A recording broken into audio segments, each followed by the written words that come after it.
Kang woke with a start, the morning sunlight slicing through the massive windows of Naomi's mansion, falling across the marble floors like cruel illumination. The words she had whispered the night before echoed in his mind, refusing to leave, impregnant. "You'll never escape me."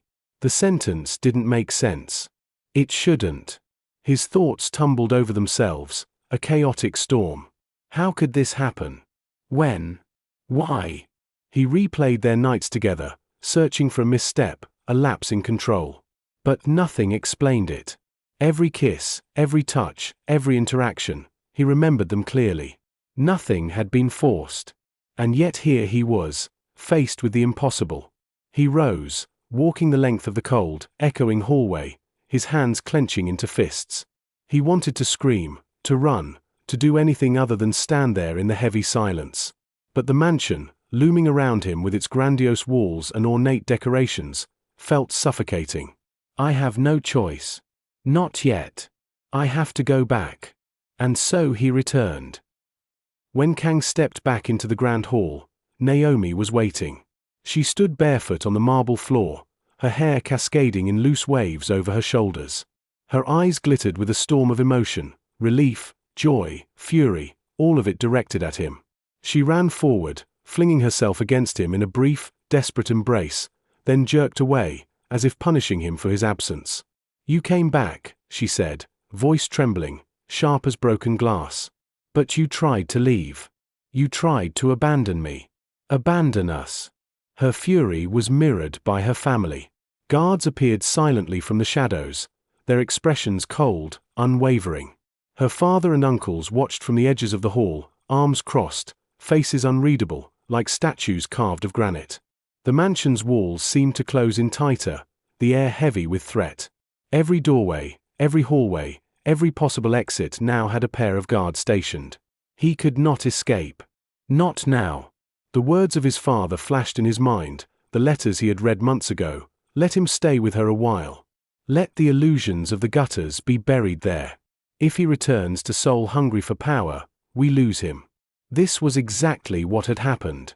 He had been handed over like a pawn, and Naomi's family had taken control of the board.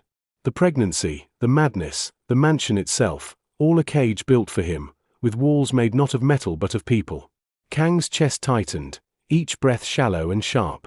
He felt rage coil in his stomach, cold and relentless. He had been played, manipulated, and trapped. And yet, the spark of survival flickered within him. "I will endure this. I will survive. I will understand how I got here. And when the truth comes, I will act." He looked at Naomi, at a mixture of fury and vulnerability, at the guards standing silent and watchful, and realized that nothing in this mansion would be straightforward. Everything was a game of control, manipulation, and deception. And he was trapped in the middle of it. The first days back were a haze. Naomi alternated between tender pleas and violent tirades. She clung to him like a lifeline one moment, then screamed at him for imagined slights the next. Kang walked the halls carefully, noting the guards, observing her moods, measuring the distance between survival and self-destruction. Meals were tense, each glance loaded with accusation and longing. Even silence was weaponized, every unspoken thought another chain wrapped around him.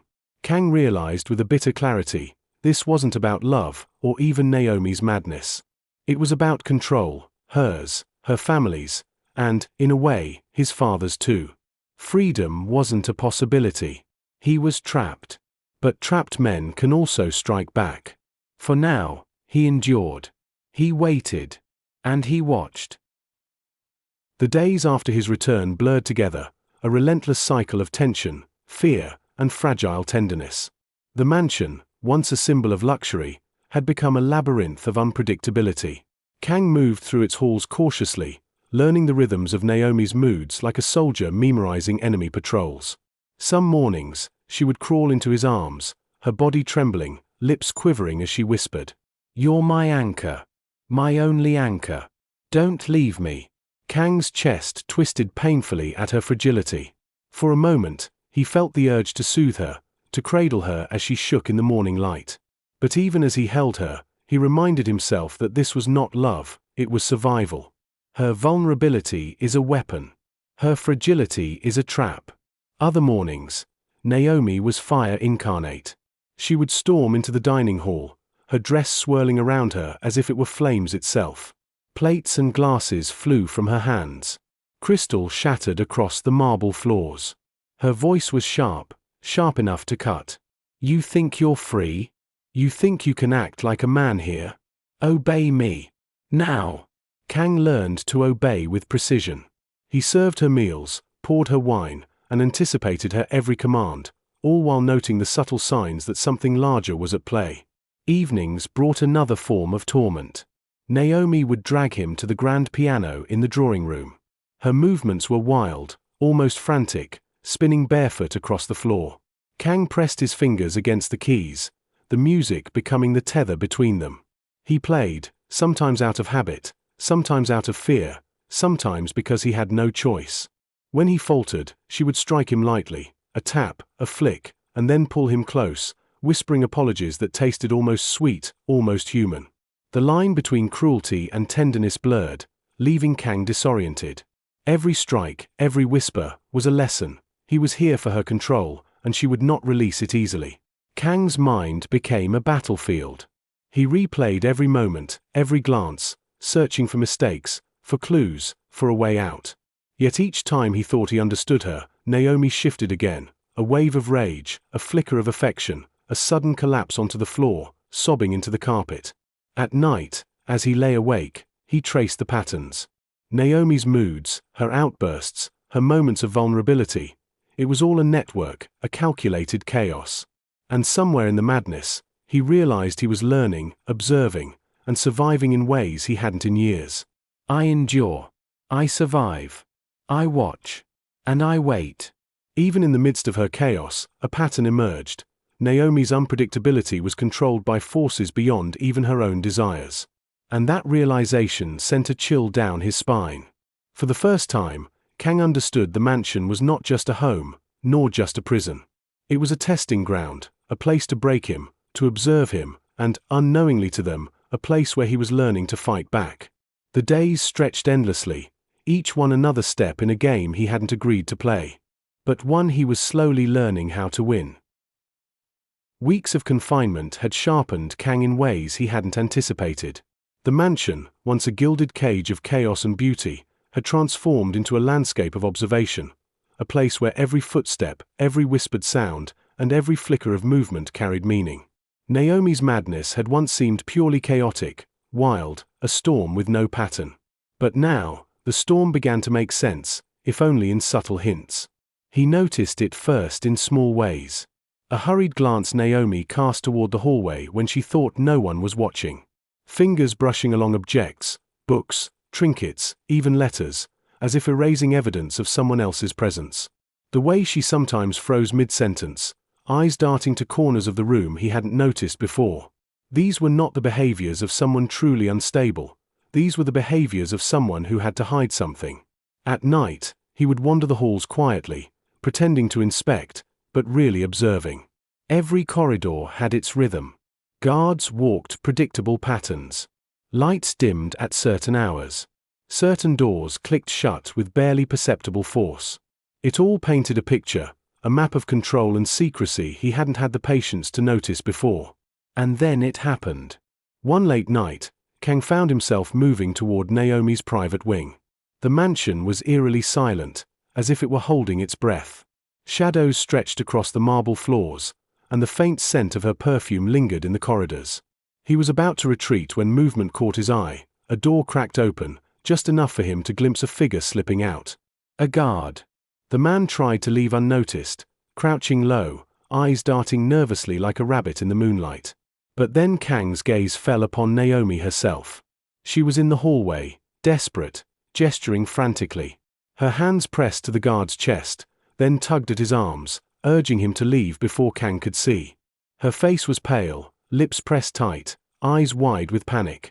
She moved with a hurried precision, almost mechanical, but her urgency betrayed a fear Kang had never seen before. Kang froze. The mansion's corridors, the walls, the moonlight, all of it seemed to hold its breath. He realized in that instant that something far darker than her usual chaos was at play. Naomi wasn't acting alone. Someone else, someone from her household, had orchestrated this. He stepped forward, his presence a shadow among shadows. The guard froze, stiffening. Kang's voice cut through the night like steel. "You're leaving?" The guard's eyes widened. Panic surged, but there was nowhere to go. Kang advanced, slow, deliberate, and lethal in calmness. "Don't lie. Tell me everything. Now." The tension in the hallway thickened. The air felt heavy, each breath measured. The guard swallowed hard, lips trembling. He glanced toward the slightly ajar door where Naomi watched silently, holding her breath. Her expression was unreadable, a mixture of fear, calculation, and defiance. Under Kang's unwavering gaze, the guard's composure cracked.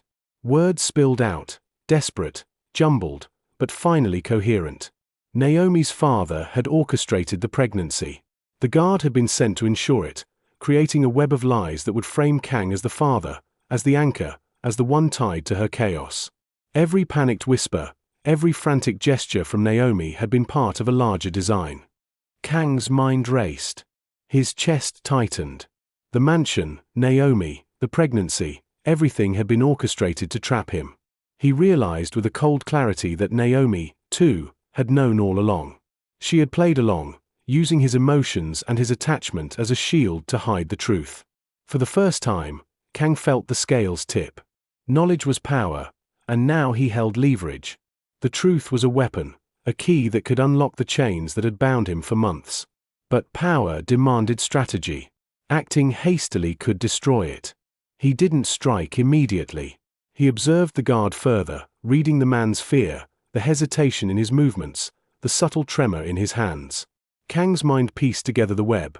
Naomi's family, her father, the household staff, all complicit in a plan to bind him permanently, to make him their pawn under the guise of care and concern. And then Kang's resolve solidified. He would confront them. He would use the confession. He would reclaim his freedom. But more than that, he would ensure that every player in this twisted game knew exactly who held the power now. He stepped back into the shadows, letting the guard retreat slightly, then whispered low. "This isn't over. I know now.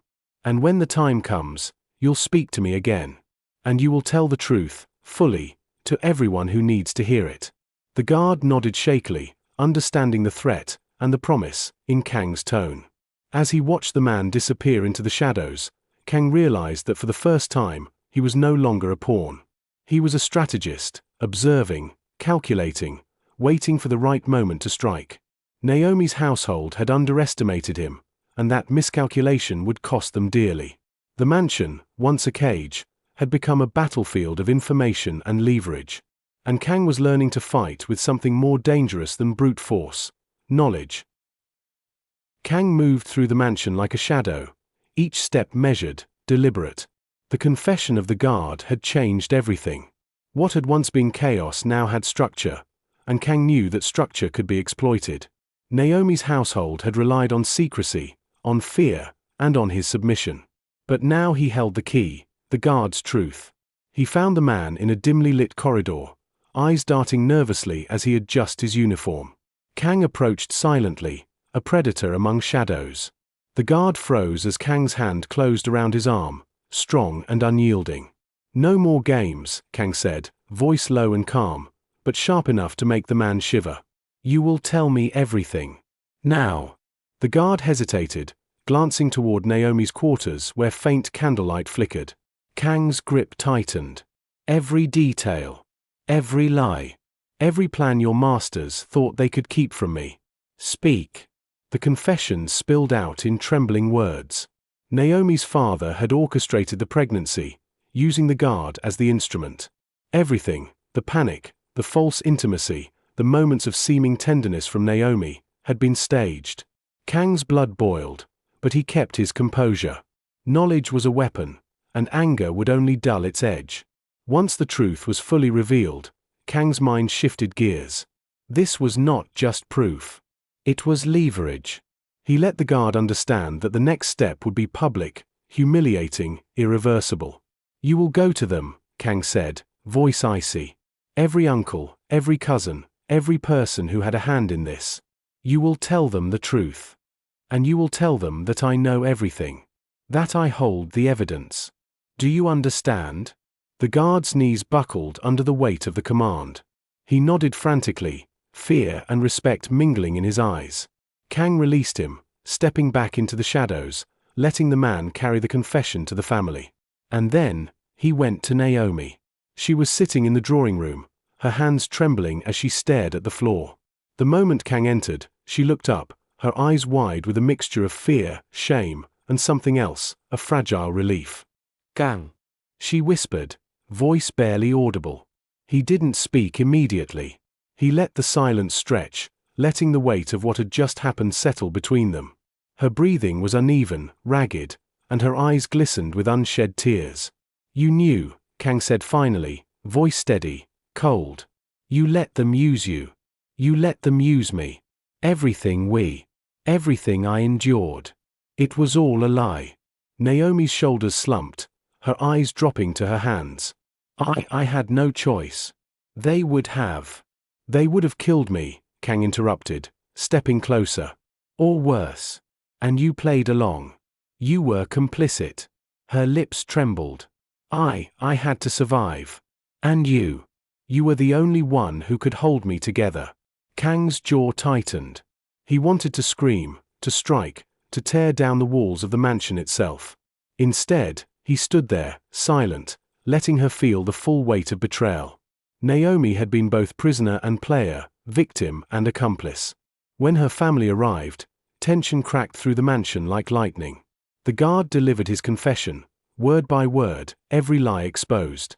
Naomi's father's eyes widened, unmasked fury and disbelief flashing across his features.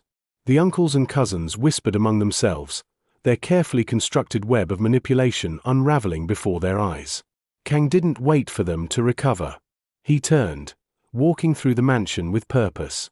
Every door, every hallway he had memorized, every guard's route, it was all part of his plan. Naomi followed, her steps hesitant, her expression broken, knowing she had played the role, but lost control of the outcome.